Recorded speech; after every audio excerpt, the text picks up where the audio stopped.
ಕೇಸ್ನಲ್ಲಿ ಸಿಎಂ ಸಿದ್ದರಾಮಯ್ಯ ಅವರಿಗೆ big relief ಸಿಕ್ಕಿದೆ. ಪೊಲಿಟಿಕಲಿ ಅಂತೂ 100 ಆನೆಯ ಬಲ ಸಿಗ್ತಾ ಇದೆ. ಕಾರಣ ಲೋಕಾಯುಕ್ತ ಅಧಿಕಾರಿಗಳು ಇವತ್ತು ಕೋರ್ಟ್ಗೆ ಸಲ್ಲಿಕೆ ಮಾಡುವಂತಹ ವರದಿಯಲ್ಲಿ ಪೂರಕವಾದಂತಹ ಅಂಶ, ಇಷ್ಟೊತ್ತು ನಾವು ಹೇಳಿದ್ವಲ್ಲ ಅದಕ್ಕೆಲ್ಲ ಪೂರಕವಾದಂತಹ ಅಂಶ ಅಡಕವಾಗಿದೆ.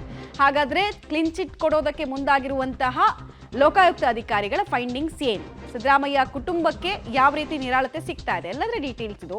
ಇವತ್ತು ಕೋರ್ಟ್ಗೆ ಲೋಕಾಯುಕ್ತ ಪೊಲೀಸರಿಂದ ವರದಿ ಸಲ್ಲಿಕೆ ಆಗ್ತಾ ಇದೆ. ಮುಖ್ಯಮಂತ್ರಿ ಸಿದ್ದರಾಮಯ್ಯ ಅವರಿಗೆ ಬಿಗ್ ರಿಲೀಫ್ ಅನ್ನುವಂತಹ ವಿಚಾರ. ಸಿಎಂ ಮತ್ತು ಕುಟುಂಬಸ್ಥರ ಅಕ್ರಮಕ್ಕೆ ಸಾಕ್ಷಿ ಇಲ್ಲ. ಸಿದ್ದರಾಮಯ್ಯ ಪತ್ನಿ ಪಾರ್ವತಿ, ಬಾಮೈದ ಮಲ್ಲಿಕಾರ್ಜುನ್ ಹಾಗೂ ಭೂಮಿ ಮಾಲೀಕ ದೇವರಾಜುಗೆ ಅಂದ್ರೆ ಪ್ರಕರಣದ 4 ಜನ ಆರೋಪಿಗಳಿಗೆ ಬಿಗ್ ರಿಲೀಫ್ ಸಿಗ್ತಾ ಇದೆ. ಅಕ್ರಮ ಆಗಿದೆ ಅನ್ನೋದನ್ನ ಸಾಬೀತುಪಡಿಸುವಂತಹ ಸಾಕ್ಷ್ಯಾಧಾರಗಳ ಕೊರತೆ ಹಿನ್ನೆಲೆಯಲ್ಲಿ ಬಿಗ್ ರಿಲೀಫ್ ಸಿಗ್ತಾ ಇದೆ. ಮೂಡಾ ಕೇಸ್ನಲ್ಲಿ ಲೋಕಾಯುಕ್ತ ತನಿಖಾ ವರದಿಯ ಪ್ರಮುಖ ಅಂಶಗಳನ್ನು ಕೂಡ ನಿಮ್ಮ ಮುಂದೆ ನಾವು ಇಡ್ತಾ ಹೋಗ್ತೀವಿ. ಜೂನ್ನಿಂದ ತನಿಖೆ ಸ್ಟಾರ್ಟ್ ಆಗಿದ್ದು ಬರೋಬ್ಬರಿ ಆಲ್ಮೋಸ್ಟ್ ಒಂದು 8 ತಿಂಗಳಿಗೂ ಹೆಚ್ಚು ಕಾಲ ಈ ತನಿಖೆಯನ್ನ ನಡೆಸಲಾಗಿತ್ತು. ಫೈನಲಿ ಈಗ ಆ ರಿಪೋರ್ಟ್ ರೆಡಿ ಆಗಿದೆ. ರಿಪೋರ್ಟನ್ನು ಪರಿಶೀಲನೆ ಮಾಡುವಂತಹ ಕೆಲಸವನ್ನ ಕೂಡ ಹಿರಿಯ ಅಧಿಕಾರಿಗಳು ಮಾಡಿದ್ರು. 5 ದಿನಗಳ ಪರಿಶೀಲನೆ ಬಳಿಕ ಇದೀಗ ಇವತ್ತು ಲೋಕಾಯುಕ್ತ ಅಧಿಕಾರಿಗಳಿಂದ ಕೋರ್ಟ್ ಸೂಚನೆಯಂತೆ ತನಿಖೆಯ ಅಂತಿಮ ವರದಿ ಕೂಡ ಸಲ್ಲಿಕೆ ಆಗುತ್ತೆ. ಮೊನ್ನೆ ಅಷ್ಟು ನಾವು ಗಮನಿಸಿದ್ವಿ, CBI ತನಿಖೆ ಅಗತ್ಯ ಇಲ್ಲ ಅಂತ. ಇದೇ ಲೋಕಾಯುಕ್ತದ ಇನಿಷಿಯಲ್ ರಿಪೋರ್ಟನ್ನು ನೋಡಿಬಿಟ್ಟು ನ್ಯಾಯಮೂರ್ತಿ ನಾಗಪ್ರಸನ್ನ ಪೀಠದಿಂದ ಜಡ್ಜ್ಮೆಂಟ್ ಬಂತು, ಇದೇ ತನಿಖೆ ಮುಂದುವರಿಲಿ ಅಂತ ಹೇಳಿ.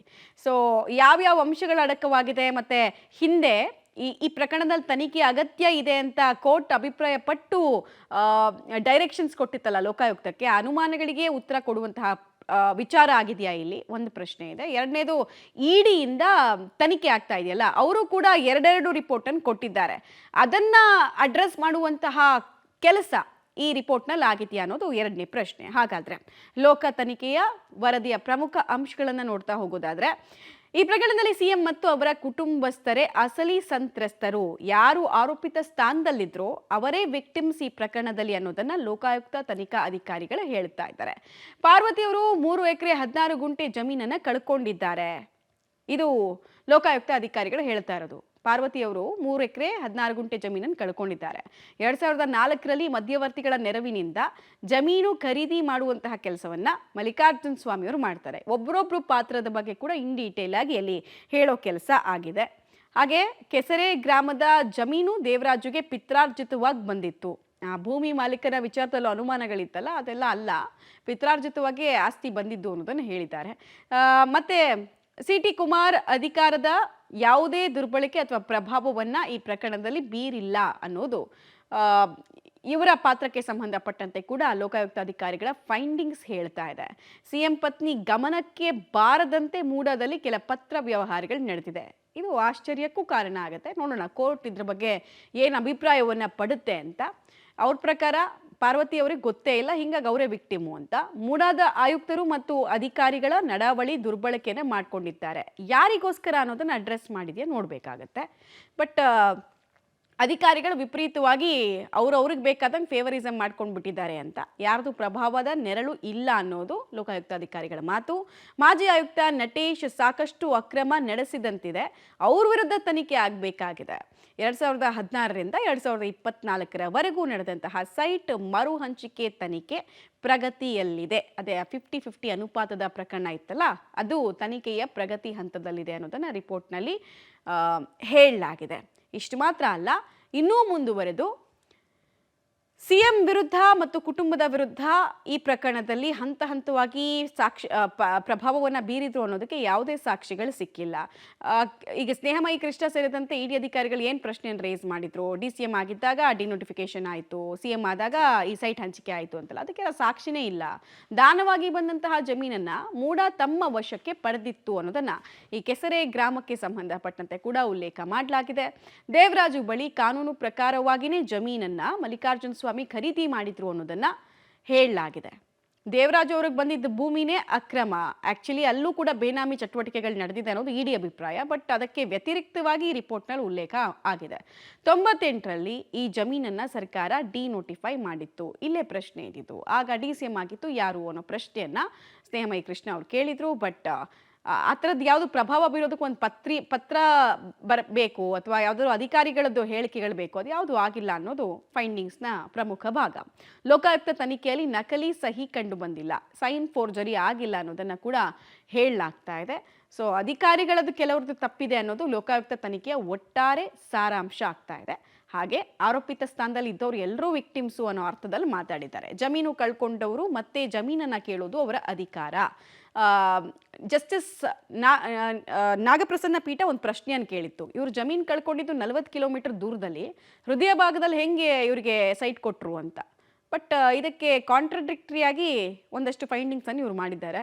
ಆ ಅಧಿಕಾರವನ್ನು ಪಾರ್ವತಿಯವರು ಚಲಾಯಿಸಿದ್ದಾರೆ. ಜಮೀನು ಅವ್ರು ಕಳ್ಕೊಂಡ ಮೇಲೆ ಅವ್ರ ಸೈಟ್ ಕೇಳೋದ್ರಲ್ಲಿ ಏನು ತಪ್ಪು ಅನ್ನೋದು ಲೋಕಾಯುಕ್ತ ಅಧಿಕಾರಿಗಳದ್ದು ರಿಪೋರ್ಟ್ನ ಭಾಗ.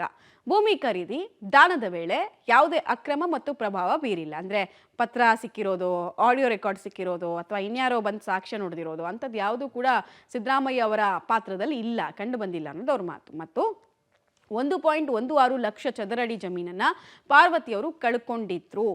ಭೂಮಿ ಕಳ್ಕೊಂಡಿದ್ರು ಅವರು ಆಲ್ಮೋಸ್ಟ್ 1.16 ಲಕ್ಷ ಚದರಡಿಯಷ್ಟು ಜಮೀನನ್ನು ಅನ್ನೋದನ್ನ ಕೂಡ ಉಲ್ಲೇಖ ಮಾಡಿದ್ದಾರೆ.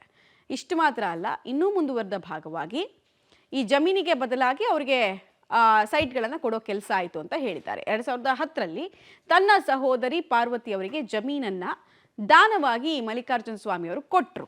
ದಾನವಾಗಿ ಸೈಟನ್ನು 14 ಸೈಟ್ಗಳನ್ನು ಕೊಟ್ಟರು ಅನ್ನುವಂತಹ ವಿಚಾರ. ಬಟ್ ಇಲ್ಲೇ ಅಗೇನ್ ಪ್ರಶ್ನೆಗಳಿರೋದು, ಈ ಜಮೀನನ್ನು ಅಂದರೆ ಆ ಕೆಸರೆ ಗ್ರಾಮಕ್ಕೆ ಸಂಬಂಧಪಟ್ಟಂತೆ ಈ ಜಮೀನು ಮೂಡ ವಶಕ್ಕೆ ಪಡೆದಾಗ ವಾಪಸ್ ಕೇಳಿದ್ರು ಅನ್ನೋದನ್ನೆಲ್ಲ ಉಲ್ಲೇಖ ಮಾಡಿದ್ದಾರೆ. ದೇವರಾಜು ಅವರ ಪ್ರಕರಣಕ್ಕೆ ಸಂಬಂಧಪಟ್ಟಂತೆ ನೋಟಿಫೈ ಡಿನೋಟಿಫೈ ಪ್ರಕರಣದಲ್ಲಿ ಇದ್ದಂತಹ ವಿಚಾರಗಳಿಗೂ ಕೂಡ ನಾವು ಉತ್ತರ ಕೊಡ್ತೀವಿ ಅನ್ನೋ ನಿಟ್ಟಿನಲ್ಲಿ ಲೋಕಾಯುಕ್ತ ಅಧಿಕಾರಿಗಳು ಮಾತಾಡ್ದಂಗೆ ಇದ್ದಾರೆ. ನೋಡೋಣ, ಅದು ಮಧ್ಯಾಹ್ನದಷ್ಟೊತ್ತಿಗೆ ನಮಗೆ ಕನ್ಫರ್ಮ್ ಆಗಿಬಿಡುತ್ತೆ ಏನೇನು ಅಂಶಗಳು ಅಡಕವಾಗಿದೆ ಅಂತ. ಪಾರ್ವತಿಯವರ ಸಹಿಯನ್ನು ಯಾರು ಕೂಡ ನಕಲು ಮಾಡಿಲ್ಲ. ಆರಂಭಿಕ ಹಂತದಲ್ಲಿ ಪಾರ್ವತಿಯವರ ಸೈನನ್ನು ಅವ್ರಿಗೆ ಸಂಬಂಧಪಟ್ಟವ್ರ ಹತ್ರದಲ್ಲಿದ್ದವರೇ ಫೋರ್ಜರಿ ಮಾಡಿಕೊಂಡು ಲೆಟರ್ಸ್ ಎಲ್ಲ ಕೊಟ್ಟರು ಅಂತೆಲ್ಲ ಅಂತ ಇದ್ರಲ್ಲ, ಅಂಥದ್ದೇನೂ ಆಗಿಲ್ಲ ಅನ್ನೋದು ಲೋಕಾಯುಕ್ತ ಅಧಿಕಾರಿಗಳ ಈ ರಿಪೋರ್ಟ್ನಲ್ಲಿ ಇರುವಂತಹ ಅಂಶ. ಸಿಎಂ ಅಧಿಕಾರ ದುರ್ಬಳಕೆ, ಪ್ರಭಾವ ಬೀರಿದ ಬಗ್ಗೆ ಯಾವುದೇ ಸಾಕ್ಷ್ಯ ಇಲ್ಲ. ಅವರು DCM ಆಗಿದ್ದಾಗಿರಲಿ, CM ಆಗಿದ್ದಾಗಿರಲಿ, ಅಪೋಸಿಷನ್ ಲೀಡರ್ ಆಗಿದ್ದಾಗಲಿ ಈ ಸೈಟ್ ಹಂಚಿಕೆ ಪ್ರಕ್ರಿಯೆ ಆಯ್ತಲ್ಲ, ಭೂಮಿದು ಡಿನೋಟಿಫಿಕೇಶನ್ ಪ್ರಕರಣ ಆಯ್ತಲ್ಲ, ಅದು ಯಾವುದ್ರಲ್ಲೂ ಕೂಡ ಅವ್ರ ಪ್ರಭಾವವನ್ನು ಬೀರಿದ ಬಗ್ಗೆ ಯಾವುದೇ ಸಾಕ್ಷಿಗಳು ಸಿಕ್ಕಿಲ್ಲ. ಇದಕ್ಕೆ ಪ್ರತಿಯಾಗಿ 38,000 ಚದರ ಅಡಿಯನ್ನು ಮೂಡ ಕೊಟ್ಟಿದೆ. ಅಂದರೆ ಕಳ್ಕೊಂಡಿದ್ದೆಷ್ಟು ಅವರು ಅನ್ನೋದನ್ನ ಹೇಳ್ದ, ಇವ್ರಿಗೆ ಸಿಕ್ಕಿದ್ದೆಷ್ಟು ಮೂಡದಿಂದ ಅನ್ನೋದನ್ನು ಕೂಡ ವಿವರಿಸಿದ್ದಾರೆ. ಅಸಲಿಗೆ ಇವರೇ ವಿಕ್ಟಿಮು, ಇವರು ಆರೋಪಿತ ಸ್ಥಾನದಲ್ಲಿ ಅಕ್ಯೂಸ್ಡ್ ಅಲ್ಲ, ಇವರು ವಿಕ್ಟಿಮು ಅನ್ನೋದನ್ನ ಹೇಳೋದಕ್ಕೆ ಹೊರಟಿದ್ದಾರೆ. ದಾನಪತ್ರ ನೀಡುವಾಗಲೂ ಯಾವುದೇ ಲೋಪಗಳಾಗಿಲ್ಲ. ಆ ಪ್ರೊಸೀಜರ್ಸ್ ಇರುತ್ತಲ್ಲ, ಸ್ಟ್ಯಾಂಪ್ ಡ್ಯೂಟಿ ಅದು ಇದು ಅಂತೆಲ್ಲ, ಸೊ ಅದರಲ್ಲಿ ಯಾವುದೂ ಕೂಡ ಲೋಪದೋಷಗಳು ಆಗಿಲ್ಲ ಅನ್ನೋದನ್ನ ಮಲ್ಲಿಕಾರ್ಜುನ ಸ್ವಾಮಿ ಅವರಿಗೆ ರಿಲೀಫನ್ನು ಯಾಕೆ ಕೊಡಲಾಯಿತು ಅನ್ನೋದ್ರ ಬಗ್ಗೆ ಹೇಳಲಾಗಿದೆ. ಮತ್ತು ಇನ್ನೊಂದು ಕಡೆಗೆ ಆಗ ಸಚಿವರಾಗಿದ್ದ ಬಚ್ಚೇಗೌಡ TC ಕುಮಾರ್ ನಾಯಕ್ಗೆ ಮನವಿ ಪತ್ರವನ್ನು ಈ ಭೂಮಾಲೀಕ ದೇವರಾಜು ಪಾತ್ರಕ್ಕೆ ಸಂಬಂಧಪಟ್ಟಂತೆ ಉಲ್ಲೇಖಿಸಿದ್ದಾರೆ.